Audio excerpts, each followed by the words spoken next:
Assalamualaikum warahmatullahi wabarakatuh. Perkenalkan, nama saya Raskia Dwi Ardanti dengan NIM 2110 1140 115 dan saya dari kelas 08 TPLP 015. Tujuan saya membuat video ini, saya akan menyampaikan jawaban dari soal yang telah diberikan dalam rangka memenuhi tugas di mata kuliah interaksi manusia dengan komputer yang diampu oleh dosen Ibu Intan Kumalasari, Eskom Enkom. Nah, di sini ada pembahasan studi kasusnya dengan NIM akhir itu 5 dan saya dengan NIM akhir 5 yang berjudul Prinsip Desain Grafik. Nah, studi kasusnya yaitu ada sebuah startup teknologi ingin meluncurkan aplikasi mobile bernama Scan and Go. Aplikasi ini bertujuan untuk merevolusi pengalaman berbelanja di supermarket dengan memungkinkan pengguna memindai barang belanjaan mereka sendiri saat berkeliling toko, melihat total harga secara real time, dan membayar langsung melalui aplikasi tanpa perlu antri di kasir.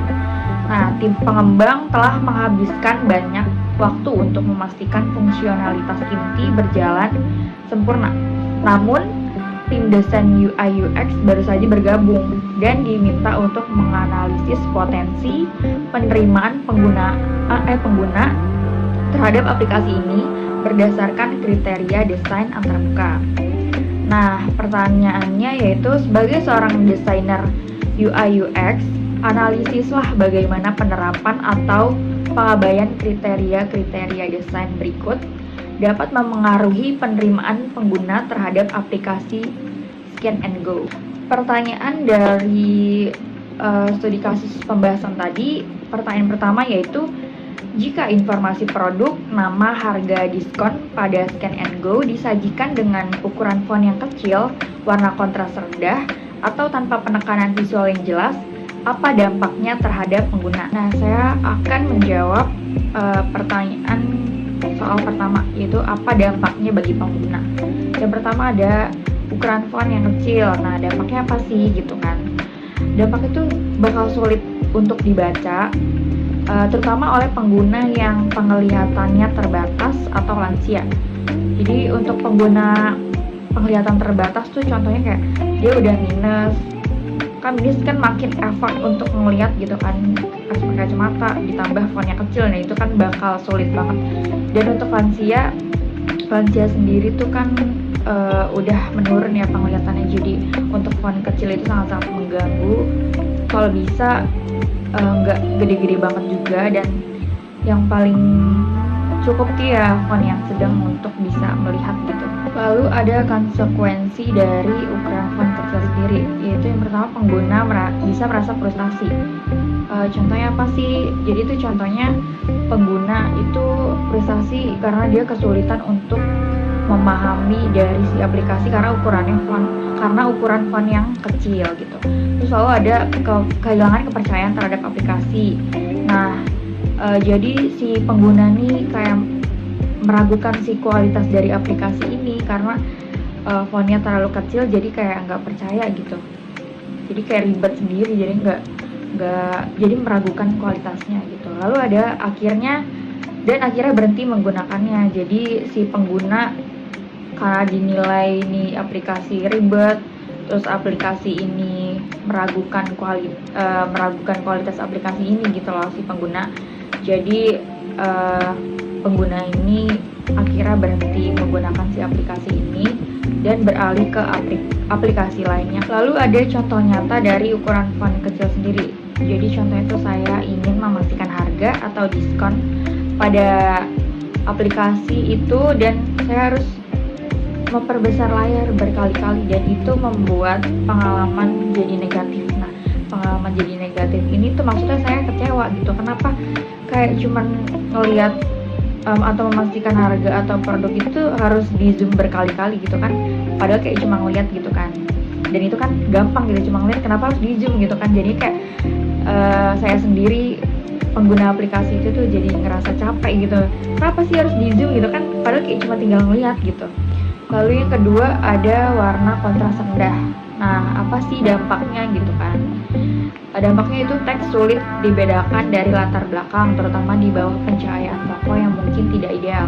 Nah, contohnya apa sih gitu kan, misalkan kan itu aplikasi scan and go, terus kita di dalam lingkungan seperti toko atau supermarket. Nah, pencahayaan dari tempat itu tuh kadang-kadang redup, kadang dia terang banget, kadang juga nggak merata gitu terangnya.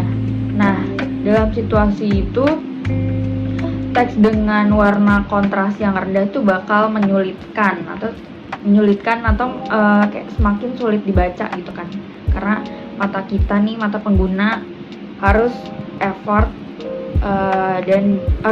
gitu kan untuk membedakan teks dari latar belakangnya sendiri gitu.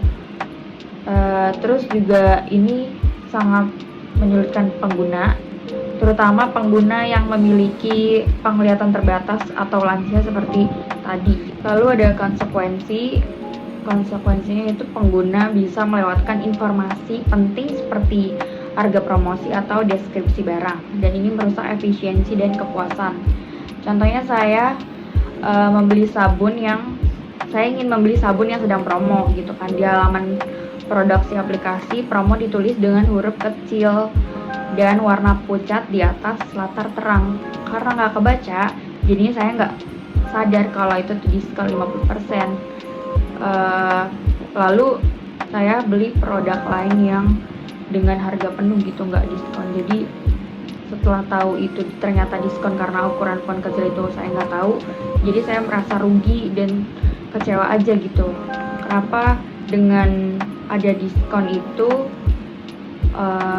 hurufnya kecil, terus juga warna kontrasnya itu rendah, jadi kan nggak tahu gitu, merasa rugi setelah check out produk lain dengan nggak diskon. Lalu dari warna kontras yang rendah itu ada aspek aksesibilitas, dan itu berdampak pada pengguna dengan gangguan penglihatan, color blindness atau low vision. Jadi contohnya misalkan seseorang pengguna yang buta warna itu nggak bisa melihat tulisan diskon 50% yang ditulis dengan teks merah di atas latar hijau gitu. Terus lalu ada contohnya pengguna dengan low vision atau nggak bisa membaca deskripsi produk karena hurufnya kecil dan warnanya hampir menyatu dengan latar belakangnya. Lalu yang ketiga ada tanpa penekanan visual yang jelas, misalnya bold, terus warna, icon gitu kan. Apa sih dampaknya gitu? Dampaknya tuh informasi penting nggak menonjol, membuat pengguna harus membaca semua elemen dengan teliti. Nah, contohnya tuh ada, misalkan kita lihat desain antarmuka UI, informasi seperti harga, diskon, tombol aksi, kayak beli sekarang, lanjut, atau peringatan tuh seharusnya mudah dikenali ya secara visual. Jadi dalam aplikasinya itu tuh warna terus icon itu tuh sama semua, jadi nggak kelihatan informasi penting tuh yang mana. Jadi si pengguna tuh harus benar-benar teliti untuk melihat kayak informasi yang penting tuh yang mana gitu, karena kan itu sama semua gitu. Jadi itu tuh repot, terus kayak ribet gitu loh jadinya, dan kayak ngerasa capek juga. Informasi yang penting itu sebenarnya yang mana gitu, karena kan sama semua. Nah, lalu ada konsekuensi. Nah, konsekuensinya itu apa sih gitu kan? Dia mengurangi scannability, yaitu kemampuan pengguna untuk memindai cepat layar. Jadi contohnya kita kan kalau ngelihat aplikasi itu kan untuk melihat informasi penting tuh itu kan kebeda gitu harusnya ya, harusnya kayak kita cepat gitu memindai layar. Oh ini nih ternyata gitu kan, itu kan dia bisa dibedakan gitu dari misalkan warnanya, terus ukurannya, terus dari ikonnya itu kan kita tahu, jadi informasi penting, jadi cepet gitu ngeliat layarnya. Dan kalau untuk konsekuensi sendiri itu jadinya yang seharusnya kita bisa melihat layar atau memindai layar, membaca layarnya itu cepat, jadi harus teliti gitu bacanya, harusnya benar-benar teliti supaya kelihatan gitu informasi penting. Terus jadinya tuh konsekuensi bagi si penggunanya itu dia kayak menyebabkan atau bisa melewatkan informasi penting atau keluar dari aplikasi lebih cepat karena merasa rumit itu aplikasi.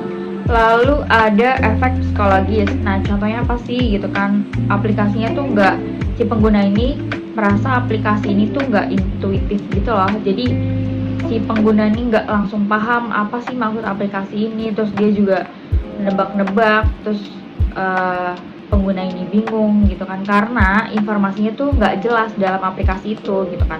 Terus navigasinya juga bikin bingung, dari warna terus icon gitu kan. Terus juga nggak ada petunjuk visual yang membantu gitu. Terus efek psikologisnya juga ada, aplikasinya juga terlalu sibuk, misalkan terlalu banyak elemen kayak di layar gitu, misalkan kayak teksnya, tombolnya, terus warna, gambar, dan sebagainya gitu kan. Terus pengguna ini merasa jadinya terbebani gitu secara visual dan sulit fokus untuk melihat yang ada di aplikasi itu gitu kan. Terus juga efek psikologisnya tuh bakal menurunkan pengalaman si pengguna gitu, user experience ini. Jadi kombinasi dari perasaan bingung, terus capek gitu, kewalahan, membuat pengguna merasa nggak nyaman gitu.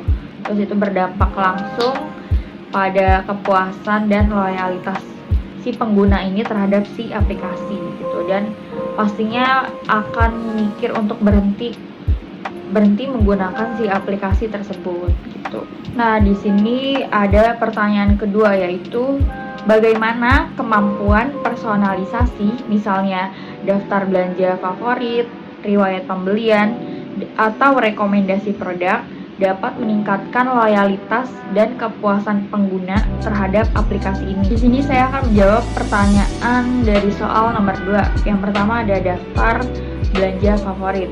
Manfaatnya apa sih gitu kan? Mempermudah pengguna dalam menyiapkan daftar belanja rutinan tanpa harus mencari ulang produk yang sama. Jadi contohnya saya terbiasa belanja minyak di aplikasi ini gitu kan. Nah, karena dia udah ada di daftar belanja favorit saya, jadi saya nggak perlu mencari ulang produk yang sama dengan minyak yang biasa saya beli gitu. Jadi itu lebih menghemat waktu dan juga menghemat tenaga saya untuk tidak mencari ulang produk yang sama. Lalu di sini ada dampak terhadap loyalitas. Itu membuat saya selaku pengguna ini merasa si aplikasi ini tuh mengerti gitu apa mau saya. Jadi saya nggak harus untuk mencari produk minyak ulang yang sama gitu. Jadi saya beranggapan aplikasi itu mengerti mau saya, dan saya akan menggunakan aplikasi itu berulang kali karena saya merasa ya aplikasi itu mudah. Lalu yang kedua ada riwayat pembelian. Nah, manfaatnya yaitu membantu pengguna mengingat apa saja yang telah dibeli sebelumnya. Sangat berguna untuk belanja bulanan atau saat membeli produk yang sama secara rutin. Dan juga bisa digunakan untuk buat ulang daftar belanja dari minggu sebelumnya dengan sekali klik. Jadi contohnya saya kan pernah beli minyak gitu kan sebelumnya. Nah, saya kan belanja bulanan nih, jadi saya tinggal dilihat di riwayat pembelian apa yang pernah saya beli, misalkan kayak minyak kan yang pengen saya beli lagi, jadi saya bisa pencet fitur si riwayat pembelian ini, dan itu kan udah ada tuh produk minyak yang sudah saya beli, jadi saya tinggal sekali klik terus udah deh dan beres gitu tanpa mencari-cari lagi gitu. Dan itu bisa menghemat waktu. Lalu ada dampak terhadap kepuasan, itu contohnya tombol jelas, petunjuk langkah, dan respon sistem seperti loading indikator atau notifikasi sukses. Jadi contohnya saya kan udah check out di pesanan itu gitu, di produk itu, jadi dia ada notifikasi kayak berhasil dipesan gitu. Terus abis itu tinggal dikemas gitu loh. Terus habis itu kayak rasa kontrol ini membuat kita selaku pengguna ini merasa percaya diri dan nggak tersesat gitu. Nggak tersesat tuh contohnya, jadi kita tuh Misalkan nih kita udah bayar tapi tuh nggak ada notifikasi apa-apa, dan kita jadinya bingung dan tersesat apakah ini berhasil dalam pembayaran atau enggak gitu. Apa kepuasan yang lain itu saya selaku pengguna merasa bahwa aplikasi ini tuh membantu saya gitu, bukan membuat saya jadi sulit gitu, terus juga nggak menyesatkan, nggak membingungkan. Jadi saya akan menggunakan aplikasi ini pastinya berulang kali karena saya merasa aplikasi ini membuat saya mudah dan puas. Jadi yang ketiga itu ada rekomendasi produk. Manfaatnya menawarkan produk berdasarkan preferensi, kebiasaan belanja, atau tren yang relevan. Jadi contohnya saya sering membeli produk sunscreen nih di toko ini, saya sering beli. Nah, atas rekomendasi produk ini ada produk sunscreen yang sama tapi dengan harga yang diskon gitu.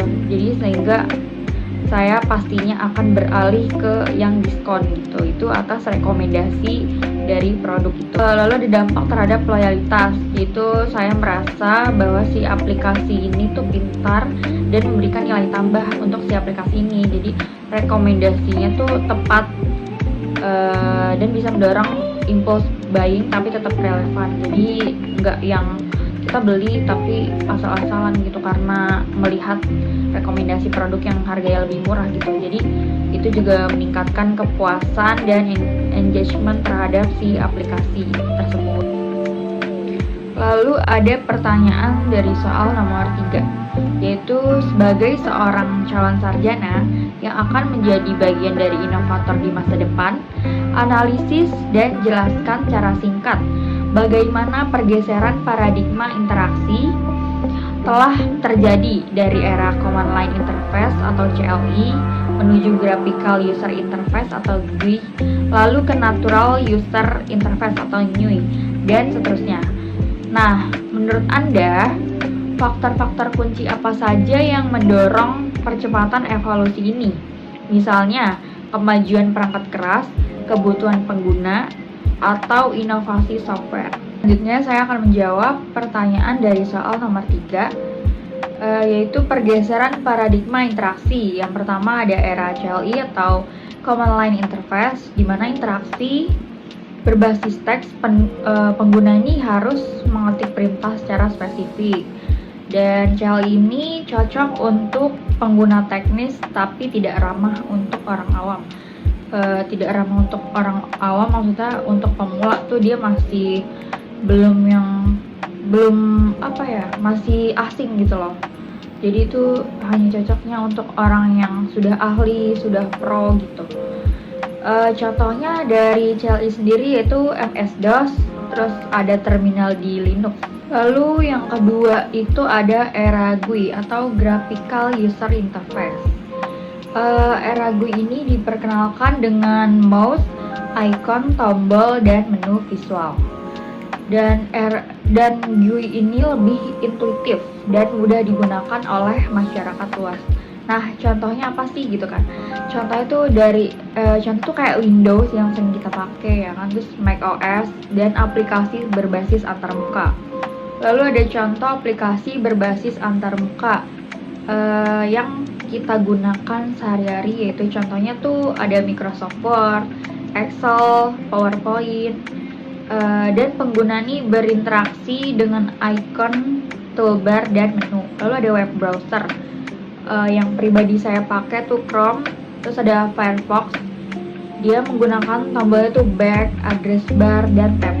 Lalu ada aplikasi e-commerce misalnya kayak Shopee, Tokopedia, atau Lazada, dan itu berisi tombol beli, filter produk, keranjang belanja yang bisa diakses dengan cara klik atau tap. Lalu yang ketiga ada era NUI atau Natural User Interface. Dia ini interaksi alami, contohnya seperti sentuhan, suara, gestur, terus bahkan mimik wajah. NUI ini fokus pada interaksi yang tidak terasa seperti menggunakan mesin. Nah, contohnya itu ada smartphone touchscreen, ada Siri, Google Assistant, dan Kinect. Lalu yang keempat ada menuju era Zero UI atau Ambient Computing. eh, Zero UI atau ambient computing ini, dia itu minim antar muka visual, lebih ke konteks, otomatisasi, dan sensor. Nah, contohnya seperti smart speaker, Alexa, wearable device, dan IoT. Nah, lalu di sini ada faktor-faktor kunci pendorong evolusi antarmuka. Menurut saya, yang pertama, kemajuan perangkat keras atau hardware. Munculnya teknologi seperti touchscreen atau layar sentuh, terus sensor gerak, terus ada mikrofon berkualitas tinggi dan GPU yang lebih cepat, dan dia tuh akan lebih mungkin interaksi yang lebih visual dan responsif.